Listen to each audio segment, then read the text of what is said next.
Hello friends, welcome to study with Kashi. तो friends, आज की इस वीडियो में हम क्लास 12 केमिस्ट्री के मोस्ट इम्पोर्टेंट टॉपिक को करने वाले हैं, जो कि हमारे बोर्ड एग्जाम में हर साल रिपीट होता है। तो चलिए फ्रेंड्स, हम अपनी वीडियो को स्टार्ट करते हैं। देखिए, आज की वीडियो में हम करने वाले हैं क्या होता है जब केवल रासायनिक समीकरण दीजिए, जो कि हमारे बोर्ड एग्जाम में डायरेक्टली 5 से 6 मार्क्स का पूछा जाता है। तो चलिए फ्रेंड्स, देखते हैं। इसमें हमारा पहला क्वेश्चन है, एथिल ब्रोमाइड की सोडियम एथॉक्साइड से अभिक्रिया कराते हैं। तो देखिए, क्वेश्चन आपसे ऐसे पूछा जाएगा, क्या होता है जब एथिल ब्रोमाइड की सोडियम एथॉक्साइड से अभिक्रिया कराते हैं। तो सबसे पहले तो आपको पता होना चाहिए एथिल ब्रोमाइड क्या है। तो बात करें एथिल ब्रोमाइड की, तो देखिए एथिल होता है C2H5, ये होता है एथिल। और देखिए बात करें ब्रोमाइड की, तो ये होता है Br। तो इसका नाम हो जाएगा एथिल ब्रोमाइड। तो हम क्या करेंगे, एथिल ब्रोमाइड की हम सोडियम एथॉक्साइड के साथ क्रिया करा देंगे। और देखिए सोडियम एथॉक्साइड क्या होता है, C2H5ONa, इसको बोलते हैं हम sodium ethoxide. Sodium sodium sodium ethoxide. तो देखिए हम एथिल ब्रोमाइड की सोडियम एथॉक्साइड के साथ अभिक्रिया कराएंगे, तो हमारा क्या बनकर तैयार हो जाएगा, हमारा बनकर तैयार हो जाएगा डाई एथिल ईथर। देखिए C2H5 यहाँ से ले लिया, और देखिए O C2H5 यहाँ से ले लेंगे, तो ये हो जाएगा डाई एथिल ईथर। तो इसको बोलेंगे हम डाई एथिल ईथर। और हमारा क्या कंपाउंड बनकर तैयार हो जाएगा, और हमारा बनकर तैयार हो जाएगा NaBr, यानी कि सोडियम ब्रोमाइड। तो देखिए फ्रेंड्स, आपसे क्वेश्चन इसी प्रकार से पूछा जाएगा, और देखिए उसमें आपको थ्योरी नहीं लिखनी होगी, उसमें सिर्फ आपको रासायनिक समीकरण देनी है। और ये जो रासायनिक समीकरण दोगे ना आप, तो आपको क्या करना है, आपको इन कंपाउंड के नीचे नाम जरूर मेंशन करना है, क्योंकि अगर आपने मेंशन नहीं किया ना, तो आपके नंबर घट जाएंगे। अब देखिए अगला क्वेश्चन हमारा, क्लोरोबेंजीन नाइट्रिक अम्ल से अभिक्रिया करता है। तो क्वेश्चन आपसे पूछा जाएगा, क्या होता है जब क्लोरोबेंजीन नाइट्रिक अम्ल से अभिक्रिया करता है। तो देखिए हम सभी जानते हैं क्लोरोबेंजीन क्या होता है, बेंजीन रिंग पर Cl, इसको बोलते हैं हम क्लोरोबेंजीन। क्या बोलते हैं, क्लोरोबेंजीन। तो क्लोरोबेंजीन क्या होता है, बेंजीन रिंग पर Cl, इसको बोलते हैं हम क्लोरोबेंजीन। तो देखिए क्लोरोबेंजीन का हम क्या करेंगे, नाइट्रिक अम्ल के साथ अभिक्रिया करा देंगे। तो नाइट्रिक अम्ल लेंगे हम यहाँ पर सांद्र, यानी कि कंसंट्रेट। तो कंसंट्रेट HNO3। और हमें इस अभिक्रिया में क्या करेंगे, इस अभिक्रिया में हम कंसंट्रेट H2SO4 भी लेंगे, यानी कि सांद्र H2SO4 के साथ हम इसकी अभिक्रिया करा देंगे। तो क्लोरोबेंजीन की सांद्र नाइट्रिक अम्ल और सांद्र H2SO4 के साथ अभिक्रिया कराएंगे, तो हमारा क्या बनकर तैयार हो जाएगा, हमारा बनकर तैयार हो जाएगा 1 क्लोर। देखिए यहाँ पर क्लोरीन है। अब देखिए यहाँ पर आ जाएगा ऑर्थो पोजिशन पर NO2, और इसी प्रकार क्या आ जाएगा, इसी प्रकार यहाँ पर आ जाएगा पैरा पोजिशन पर NO2। तो देखिए इसका क्या नाम है, इसका नाम हम लिखेंगे 1 क्लोरो, क्योंकि देखिए तो 1 2 3 4 5 6, तो 1 पर क्या है, क्लोरो, तो हम यहाँ पर लिखेंगे 1 क्लोरो। और 2 पर क्या है, नाइट्रोबेंजीन। 2 नाइट्रो, और देखिए पूरी क्या है, यह है बेंजीन। तो ये हो जाएगा 1 क्लोरो 2 नाइट्रोबेंजीन। इसी प्रकार देखिए, इसी प्रकार हम इसका नाम मेंशन करेंगे 1 क्लोरो 1 2 3 4 5 6। तो 4 पर क्या है, 4 पर है NO2, तो इसको हम बोलेंगे 4 नाइट्रोबेंजीन। तो देखिए क्लोरोबेंजीन की हम सांद्र नाइट्रिक अम्ल और सांद्र H2SO4 के साथ अभिक्रिया कराएंगे, तो हमारा क्या बनकर तैयार हो जाएगा, हमारा बनकर तैयार हो जाएगा 1 क्लोरो 2 नाइट्रोबेंजीन, और 1 क्लोरो 4 नाइट्रोबेंजीन हमारा बनकर तैयार हो जाएगा। अब देखिए अगला क्वेश्चन हमारा, क्लोरोबेंजीन को जलीय सोडियम हाइड्रोक्साइड के साथ 623 केल्विन व 300 वायुमंडलीय दाब पर गर्म करते हैं, तो क्या प्राप्त होता है। तो आपको पता होना चाहिए कि क्लोरोबेंजीन को जलीय सोडियम हाइड्रोक्साइड के साथ 623 केल्विन व 300 वायुमंडलीय दाब पर गर्म करेंगे, तो हमारा क्या कंपाउंड बनकर तैयार हो जाएगा। तो देखिए हम सभी जानते हैं क्लोरोबेंजीन का फॉर्मूला क्या होता है, बेंजीन रिंग पर Cl। तो उसको क्या बोलते हैं, इसको बोलेंगे हम क्लोरोबेंजीन। क्लोरोबेंजीन। ठीक है फ्रेंड्स। अभी क्लोरोबेंजीन की हम यहाँ पर क्या करेंगे, यहाँ पर लिखा ना जलीय सोडियम हाइड्रोक्साइड। तो ये जो क्रिया होगी ये होगी 2 पदों में। तो पहला पद तो इसमें NaOH दिया गया है, NaOH वो भी क्या है, एक्वस यानी कि जलीय।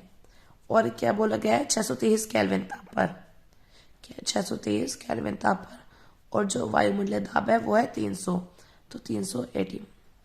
और यहाँ पर क्या होगा, सेकंड पार्ट में क्या हो जाएगा, यहाँ पर इसका अम्लीकरण हो जाएगा। ठीक है, तो हमारा क्या कंपाउंड बनकर तैयार हो जाएगा, हमारा कंपाउंड बनकर तैयार हो जाएगा फिनॉल। क्या बनकर तैयार होगा, तो हमारा कंपाउंड क्या बनकर तैयार हो जाएगा फ्रेंड्स, फिनॉल, यानी कि बेंजीन पर OH। ठीक है, तो इस कंपाउंड का नाम है फिनॉल। अब देखिए अगला क्वेश्चन हमारा, तो देखिए अगला क्वेश्चन है एथिल क्लोराइड को जलीय KOH के साथ गर्म करते हैं। तो देखिए एथिल क्लोराइड क्या होता है, C2H5Cl, इसको बोलेंगे एथिल क्लोराइड C2H5Cl। इसको हम क्या करेंगे, जलीय KOH के साथ इसको गर्म कर देंगे। तो यहाँ पर देखिए हम लेंगे जलीय KOH यानी कि एक्वस। ठीक है, तो इसके साथ हम इसको गर्म करेंगे तो हमारा यहाँ पर क्या बनकर तैयार हो जाएगा, C2H5OH। तो ये हमारा क्या कंपाउंड बनकर तैयार हुआ है, एथिल अल्कोहल। एथिल अल्कोहल बनकर तैयार हो गया है। और देखिए और क्या बनकर तैयार हो जाएगा, KCl यानी कि पोटेशियम क्लोराइड बनकर तैयार हो गया है। अब देखिए अगला क्वेश्चन हमारा, क्रोमाइट एस्क वायु की उपस्थिति में पोटेशियम कार्बोनेट से क्रिया करता है। तो देखिए फ्रेंड्स, मैं आपको जितने भी क्वेश्चंस करा रही हूँ ये हमारे प्रीवियस ईयर क्वेश्चंस है जो कि हर साल रिपीट होते हैं। तो अगर आपने इनको कर लिया ना तो आप एक तो पैटर्न समझ जाएंगे कि क्वेश्चन कैसे पूछा जाता है। और देखिए ये जो हमारे क्वेश्चन होते हैं यही रिपीट होते हैं, चाहे आप 2017 का पेपर उठाकर देख लीजिए, 18, 19, 20, 22, 23, 24, 25 का पेपर उठाकर देख लीजिए, आपको ये मल्टीपल टाइम रिपीट देखने को जरूर मिलेंगे। अब देखिए अगला क्वेश्चन है, क्रोमाइट एस्क वायु की उपस्थिति में पोटेशियम कार्बोनेट से क्रिया करता है। तो देखिए बात करें क्रोमाइट एस्क की, तो ये क्या होता है, ये होता है FeCr2O4। FeCr2O4 इसको क्या बोलते हैं, इसको बोलते हैं क्रोमाइट एस्क। Chromite ask. अब इसमें बोला गया ना, क्रोमाइट एस्क वायु की उपस्थिति में पोटेशियम कार्बोनेट से क्रिया करता है। तो क्रोमाइट एस्क क्या करेंगे, वायु की उपस्थिति, तो वायु की उपस्थिति यानी कि O2, वायु की उपस्थिति किसके साथ क्रिया करेगा, पोटेशियम कार्बोनेट। और पोटेशियम कार्बोनेट क्या होता है, ये होता है K2CO3, इसको बोलेंगे हम पोटेशियम कार्बोनेट के साथ क्रिया करेगा तो हमारा क्या बनकर तैयार हो जाएगा। अब देखिए फ्रेंड्स, हमें क्या करना होगा, हमें अपने समीकरण को संतुलित करने के लिए यहाँ पर क्या करना होगा, यहाँ पर पोटेशियम क्रोमाइट एस्क के हमें 4 अणु लेने होंगे और ऑक्सीजन के हमें 7 अणु लेने होंगे। और बात करें यहाँ पर पोटेशियम कार्बोनेट की, तो पोटेशियम कार्बोनेट के हमें यहाँ पर 8 अणु लेने होंगे। तो हमारा क्या बनकर तैयार हो जाएगा, हमारा बनकर तैयार हो जाएगा पोटेशियम क्रोमेट K2Cr2O4, इसको क्या बोलेंगे, इसको बोलेंगे पोटेशियम क्रोमेट। और यहाँ पर इसके लेंगे 8 अणु, तो ये जाएगा पोटेशियम क्रोमेट। ठीक है, अब देखिए पोटेशियम क्रोमेट और हमारा क्या बनकर तैयार हो जाएगा, कंपाउंड हमारा बनकर तैयार हो जाएगा फेरिक ऑक्साइड, जिसे हम हेमेटाइट भी बोल सकते हैं। तो देखिए Fe2O3 और ये हमारे दोनों। अब देखिए और क्या कंपाउंड बनकर तैयार हो जाएगा, और कार्बन डाइऑक्साइड गैस बनकर तैयार हो जाएगी। तो देखिए ये हमारा क्या है, ये फेरिक ऑक्साइड, ये हमारा है फेरिक ऑक्साइड। तो देखिए क्रोमाइट एस्क वायु के उपस्थिति में पोटेशियम कार्बोनेट से क्रिया करता है तो क्या बनकर तैयार हो जाएगा। तो देखिए क्रोमाइट एस्क को हम वायु के उपस्थिति में पोटेशियम कार्बोनेट से क्रिया कराएंगे तो पोटेशियम कार्बोनेट बनकर तैयार हो जाएगा और फेरिक ऑक्साइड और हमारा कार्बन डाइऑक्साइड गैस बनकर तैयार हो जाएगी। अब देखिए अगला क्वेश्चन हमसे पूछा गया है, पोटेशियम डाइक्रोमेट सल्फ्यूरिक अम्ल की उपस्थिति में फेरस सल्फेट से क्रिया करता है। तो देखिए पोटेशियम डाइक्रोमेट यानी कि K2Cr2O7, तो ये क्या है, ये है पोटेशियम डाइक्रोमेट, पोटेशियम डाइक्रोमेट, ये है पोटेशियम डाइक्रोमेट। तो पोटेशियम डाइक्रोमेट फेरस सल्फेट यानी कि FeSO4 सल्फ्यूरिक अम्ल की उपस्थिति में क्रिया कराते हैं, H2SO4 की उपस्थिति में क्रिया कराते हैं। तो देखिए फेरस सल्फेट के हम यहाँ पर लेंगे 6 अणु और सल्फ्यूरिक अम्ल के हम लेंगे यहाँ पर 7 अणु, ठीक है। उसके बाद जब हम इसके साथ क्रिया कराएंगे तो क्या बनकर तैयार हो जाएगा, हमारा बनकर तैयार हो जाएगा पोटेशियम सल्फेट, यानी कि जो हमारा बनकर तैयार हो जाएगा वो K2SO4 जिसको हम बोलते हैं पोटेशियम सल्फेट, पोटेशियम सल्फेट। और हमारा क्या कंपाउंड बनकर तैयार हो जाएगा, हमारा बनकर तैयार हो जाएगा क्रोमियम 3 सल्फेट Cr2SO4 3, इसका नाम है क्रोमियम 3 सल्फेट, क्रोमियम 3 सल्फेट। और हमारा क्या बनकर तैयार हो जाएगा, और एक तो हमारा Fe2SO4 3 बनकर तैयार हो जाएगा, Fe2SO4 3 बनकर तैयार हो जाएगा। ये होंगे 3 अणु और हमारा क्या बनकर तैयार हो जाएगा, 7 अणु जल के बनकर तैयार हो जाएगा। तो देखिए फ्रेंड्स, जब भी ऐसी अभिक्रिया है तो आपको क्या करना है, आपको ये संतुलित जरूर करनी है। अगर आपने इसको संतुलित नहीं कराना है तो आपके नंबर कट जाएंगे। अब देखिए अगला क्वेश्चन हमसे पूछा गया, पोटेशियम परमानेंट की 513 डिग्री केल्विन ताप पर गर्म करते हैं तो क्या प्राप्त होता है।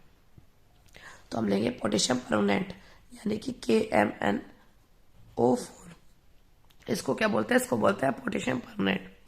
इसको हम क्या करेंगे, 513 डिग्री केल्विन ताप पर हम इसको गर्म कर देंगे तो हमारा क्या बनकर तैयार हो जाएगा, एक तो हमारा बनकर तैयार हो जाएगा पोटेशियम मैग्नेट यानी कि K2MnO4, इसका नाम है potassium magnet, potassium magnet K2MnO4 बनकर तैयार हो जाएगा। और हमारा MnO2 यानी कि मैग्नीज डाइऑक्साइड बनकर तैयार हो जाएगी, MnO2 जिसका नाम है मैग्नीज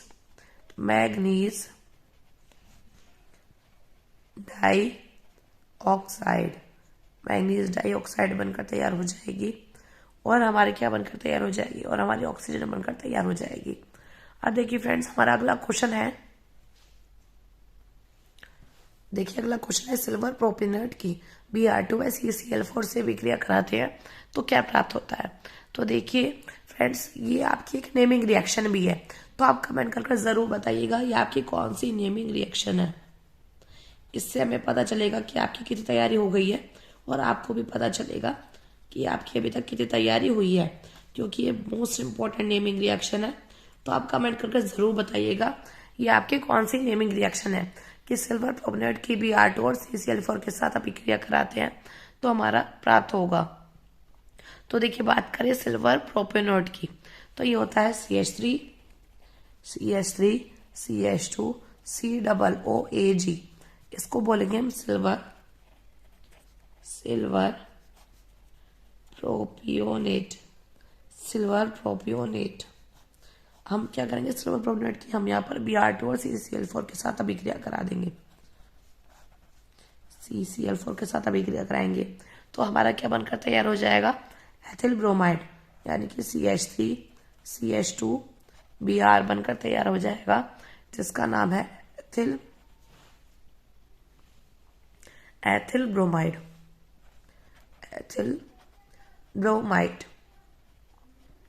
और हमारा क्या बनकर तैयार हो जाएगा, और हमारा बनकर तैयार हो जाएगा AgBr और कार्बन डाइऑक्साइड गैस बनकर तैयार हो जाएगी।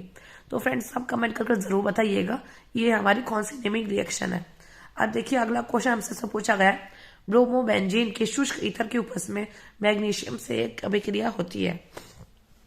तो देखिए बात करें ब्रोमोबेंजीन की, तो ब्रोमोबेंजीन क्या होती है, ये बेंजीन एक बार Br, इसको बोलेंगे हम ब्रोमोबेंजीन। क्या बोलेंगे, इसको बोलेंगे ब्रोमोबेंजीन। तो देखिए ब्रोमोबेंजीन की हम यहाँ पर क्या करेंगे, मैग्नीशियम के साथ किसकी उपस्थिति में क्रिया होगी, तो ये क्रिया होगी हमारी शुष्क ईथर की उपस्थिति में। तो हमारा क्या बनकर तैयार हो जाएगा, हमारा बनकर तैयार हो जाएगा गिग्नार्ड अभिकर्मक, जिसको हम फेनिल मैग्नीशियम ब्रोमाइड भी बोल देते हैं। तो देखिए ये होता है MgBr, जिसका नाम है गिगनार्ड अभिकर्मक। गिगनार्ड अभिकर्मक, और इसका अन्य नाम क्या है? Phenyl magnesium bromide. तो आप चाहे तो गिगनार्ड अभिकर्मक लिख लीजिएगा या लिख लीजिएगा फेनिल मैग्नीशियम ब्रोमाइड। अब देखिए अगला क्वेश्चन हमसे इसमें पूछा गया है, मैथिल ब्रोमाइड की अभिक्रिया KCN अल्कोहल से होती है। तो देखिए बात करें मैथिल ब्रोमाइड की, तो ये होता है CH3Br, इसको बोलेंगे मैथिल ब्रोमाइड। इसकी क्रिया किसके साथ कराएंगे? पोटेशियम साइनाइड के साथ, वो भी अल्कोहलिक। तो हमारा क्या बनकर तैयार हो जाएगा? एक तो हमारा मैथिल साइनाइड बनकर तैयार हो जाएगा, CH3CN, इसको बोलेंगे मैथिल साइनाइड। मैथिल साइनाइड बनकर तैयार हो जाएगा। एक हमारा बनकर तैयार हो जाएगा KBr बचा है, तो पोटेशियम ब्रोमाइड बनकर तैयार हो जाएगा। अब देखिए अगला क्वेश्चन हमसे से पूछा गया है, एथिल ब्रोमाइड सिल्वर एसिटेट के साथ अभिक्रिया करता है। तो देखिए एथिल ब्रोमाइड C2H5Br, ये होता है एथिल ब्रोमाइड, किसके साथ क्रिया करेगा? सिल्वर एसिटेट यानी कि CH3COOAg के साथ क्रिया करेगा। तो हमारा क्या बनकर तैयार हो जाएगा? एथिल एसिटेट यानी कि CH3COOC2H5, और हमारा AgBr बनकर तैयार हो जाएगा।